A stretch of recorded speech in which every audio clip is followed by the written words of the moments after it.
Welcome back students. आज हम बात मोर ऑन एंगुलर डिस्प्लेसमेंट पे बात करेंगे कि जिसमें हम डायरेक्शन की बात कर रहे थे एंगुलर डिस्प्लेसमेंट की। उसके लिए मैं आपको एक डायग्राम दिखाती हूँ जिसके जरिए हम जो है इसकी जो डायरेक्शन है उसको एक्सप्लेन करेंगे, एक रूल को हम एक्सप्लेन करेंगे और इसको डिफाइन कर देती हूँ। ये हमारे पास कहलाता है राइट हैंड रूल। ठीक है, अब इसको मतलब कि इसको हम कैसे करते हैं, राइट हैंड रूल के जरिए हम डायरेक्शन किस तरह से फाइंड आउट करते हैं वो देख लेते हैं। कि जिस तरह से यहाँ आपको एक सर्कुलर बॉडी दिखाई गई है जो कि जिसकी रोटेशन जो है वो रोटेट कर रही है और उसकी जो डायरेक्शन है, अगर मैं वो ब्लैक कलर से शो कर देती हूँ कि ये उसकी डायरेक्शन है। ठीक है, यानी कि वो हमारे पास इस डायरेक्शन में मूव कर रही है। अब वो अगर इस डायरेक्शन में मूव कर रही है तो उसके हम क्या करेंगे, अपनी जो मतलब कि हमारा जो राइट हैंड है उसकी फिंगर्स को कर्ल करेंगे in the direction of rotation, और जो थंब है वो पॉइंट आउट करेगा in the direction of angular displacement. यानी कि थंब जो है वो हमें बताएगा कि एंगुलर डिस्प्लेसमेंट की क्या डायरेक्शन है। ठीक, और इसी तरह अगर हमारी डायरेक्शन जो है ऑफ रोटेशन जो है वो अगर इस डायरेक्शन में हो जाती है तो फिर हम अपनी फिंगर्स को जो है राइट हैंड की फिंगर्स को उसी डायरेक्शन में कर्ल करेंगे जिस तरह से आपको यहाँ फिगर में दिखाया जा रहा है, और थंब जो है वो पॉइंट आउट करेगा इन द डाउनवर्ड डायरेक्शन, जिस तरह से यहाँ आपको नजर आ रहा है कि इस केस में जो एंगुलर डिस्प्लेसमेंट की जो डायरेक्शन है स्टूडेंट्स वो इन द डाउनवर्ड डायरेक्शन है। ठीक, अब ये तो मतलब कि हमने इसकी डायरेक्शन की बात कर ली। और इसमें एक और चीज जो है वो स्टूडेंट्स वो ये है कि अगर हमारे पास डायरेक्शन जो जिस तरह से यहाँ एंटी क्लॉकवाइज है, यानी कि एंटी क्लॉकवाइज का मतलब है कि क्लॉकवाइज के ऑपोजिट डायरेक्शन में, तो उस केस में हम जो है इसको क्या लेते हैं कि इसकी जो डायरेक्शन है उसको हम पॉजिटिव कंसिडर करते हैं। ठीक है, यानी कि उसको वैल्यू जो है वो पॉजिटिव असाइन करते हैं।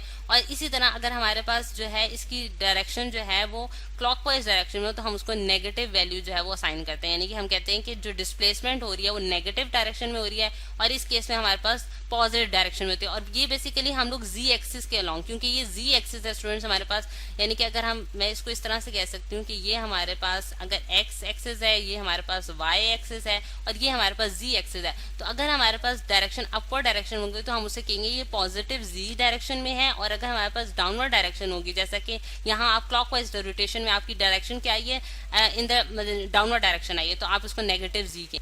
सो स्टूडेंट इस लिहाज से जो है हमने इसको जो है पॉजिटिव और नेगेटिव जो साइन है वो असाइन किए हैं। ठीक है, ये तो स्टूडेंट्स हमारे पास डायरेक्शन की बात होगी। अब हम यूनिट्स की बात कर लेते हैं, यानी कि हमारे पास यूनिट्स ऑफ एंगुलर डिस्प्लेसमेंट जो है वो यूनिट्स क्या होंगे हमारे पास। अब इसके जो है वो मतलब कि 3 जनरल यूनिट्स यूज किए जाते हैं जो कि हमें एंगुलर डिस्प्लेसमेंट डिफाइन करने में। एक तो हमारे पास है डिग्री।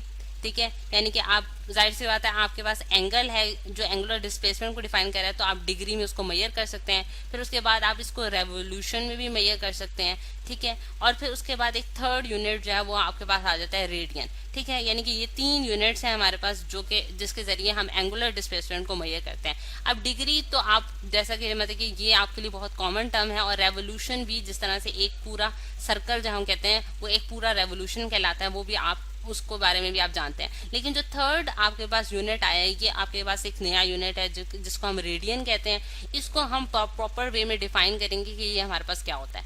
अब अगर मैं इसको रेडियंस को डिफाइन करना चाहती हूँ तो मैं एक और सर्कल बनाती हूँ यहाँ, जिस तरह से ये मैंने एक सर्कल बना लिया स्टूडेंट्स। और ये सर्कल अगर ये इसका सेंटर पॉइंट O है और सेंटर पॉइंट पे अगर आप देखें कि अगर पॉइंट पार्टिकल यानी कि कोई भी एक पार्टिकल जो कि सर्कुलर मोशन एग्जीक्यूट कर रहा था वो पॉइंट P पे था और उसने R रेडियस है उसका उस सर्कल का। ठीक है, और उसने पॉइंट P से P1 पॉइंट तक गया है और उसने जो यानी कि यहाँ से यहाँ तक का जो डिस्टेंस उसने ट्रेवल किया है P से P1 तक, वो हमने उसको लिख दिया है वो S डिस्टेंस ट्रेवल किया। और उसने जो एंगुलर डिस्प्लेसमेंट किया स्टूडेंट वो हमारे पास क्या आई है, थीटा आई है। यानी कि एंगल में जो चेंज आया है आपके पास वो क्या आया है, थीटा चेंज आया। तो आप जो है मतलब कि थीटा जो कि रेडियन में हम मेजर करते हैं वो किस तरह से डिफाइन कर सकते हैं कि हमारे पास वो डिफाइन होती है आर्क लेंथ।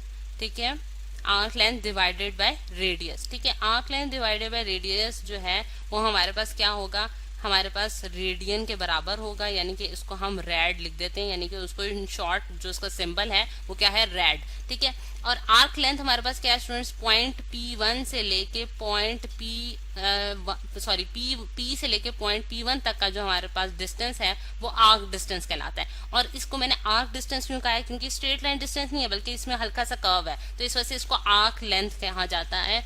और रेडियस जो है वो आपके पास सेंटर से सर्कमफ्रेंस तक का डिस्टेंस है, जो कि मैंने इस लाइन से ग्रीन लाइन से शो कर दिया, जो कि आर के बराबर आ गया। ठीक, और अगर हमारे पास यानी कि जो मतलब कि हमारे पास थीटा जो है वो थीटा जो है वो हमारे पास 1 रेडियन के बराबर कब होगा, यानी कि 1 रैड के बराबर कब होगा, जब हमारे पास जो है वो आर्क लेंथ जो है वो रेडियस के बराबर आ जाए। यानी कि ये वाली लेंथ अगर किसी केस में हमारे पास बराबर आ जाए रेडियस के, तो उस केस में हमारे पास जो थीटा होगा वो 1 रैड के बराबर आ जाएगा।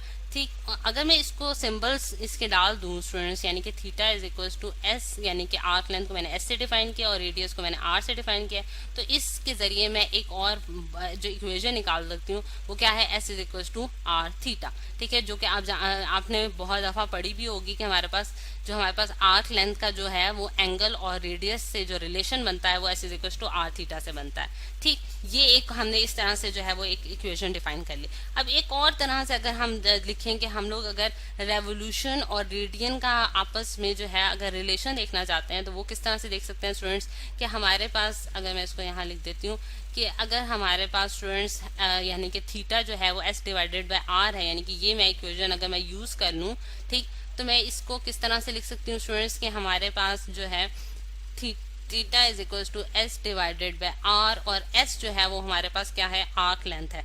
ठीक है, और अगर मेरा पास ये जो पॉइंट पार्टिकल है, यानी कि मैं रेवोल्यूशन में उसको देखना चाहती हूँ, यानी कि रेडियंस का रिलेशन देखना चाहती हूँ रेवोल्यूशन के साथ, तो मैं ये देखूंगी कि रेवोल्यूशन क्या होती है स्टूडेंट्स की, एक कंप्लीट सर्कल, जब एक बॉडी पूरा एक सर्कल जो है वो काट जाती है तो हम उसे क्या कहते हैं, रेवोल्यूशन कहते हैं। तो एस जो है उस केस में क्या होगा, 2 पाई आर, यानी कि 2 पाई आर वो पूरा मतलब कि पूरा सर्कुलर जो उसने डिस्प्लेसमेंट ट्रेवल की है वो हमारे पास क्या कहलाएगी, 1 रेवोल्यूशन। ठीक है, तो वो 2 पाई आर डिवाइडेड बाय आर हो जाएगा, और फिर वो मेरे पास किसके बराबर आता है, 2 पाई। ठीक है, 2 पाई के बराबर आ जाता है। और ये चीज जो है यानी कि मैं 1 रेवोल्यूशन के बारे में क्या कह सकती हूँ, 1 रेवोल्यूशन जो है वो मेरे पास किसके बराबर आएगा, 2 पाई रेडियन के, यानी कि 2 पाई रेडियन के बराबर किस तरह से आएगा, क्योंकि हम ये कहते हैं कि मेरे पास अगर 1 रेवोल्यूशन कब होगी कि मेरे पास अगर थीटा एंगल जो है यानी कि थीटा एंगल वो 2 पाई के बराबर आ जाए। और 2 पाई कितना होता है स्टूडेंट्स, हमारे पास 360 डिग्री होता है, यानी कि 360 डिग्री के बराबर होता है। यानी कि अगर मैं पूरा इसको पूरी रोटेशन करा दूं स्टूडेंट्स तो मेरे पास वो कितना एंगल बनता है, 360 डिग्री का एंगल बन जाता है, जो कि 1 रेवोल्यूशन के बराबर होगा। सही, और इसी फॉर्मूला को यूज करते हुए हम एक और कन्वर्जन भी कर सकते हैं, और वो कन्वर्जन ये है स्टूडेंट्स कि अगर हम देखें कि मैं यहाँ से 1 रेडियन की वैल्यू निकालना चाहूँ, 1 रैड की या 1 रेडियन की, तो मेरे पास वो किसके बराबर आएगा, 1 रेवोल्यूशन डिवाइडेड बाय 2 पाई। ठीक है, 1 रेवोल्यूशन डिवाइडेड बाय 2 पाई के बराबर आ जाएगा, और वो किसके बराबर होगा, 360 डिग्री डिवाइडेड बाय 2 पाई। और वो मेरे पास कितना होता है स्टूडेंट्स, अगर आप कैलकुलेटर यूज करते हैं तो आप देखें कि 57.3 डिग्री के बराबर आ जाता है, जिससे मैं ये आसानी से समझ सकती हूँ कि मेरे पास जो 1 रेडियन है यानी कि 1 रेडियन की अगर मैं कन्वर्जन करना चाहती हूँ डिग्रीज की फॉर्म में, तो मेरे पास किसके बराबर आ जाता है, 57.3 डिग्री के बराबर आ जाता है। तो ये तो स्टूडेंट्स हमारे पास कुछ कन्वर्जन्स थी कि जो कि हम जो इसके 3 मेजर यूनिट्स हैं यानी कि डिग्री, रेवोल्यूशन और रेडियन, उनको आपस में किस तरह से कन्वर्ट कर सकते हैं। और ये है हमारे पास स्टूडेंट्स एक कंप्लीट डिस्कशन जो कि आज हमने की है एंगुलर डिस्प्लेसमेंट पे।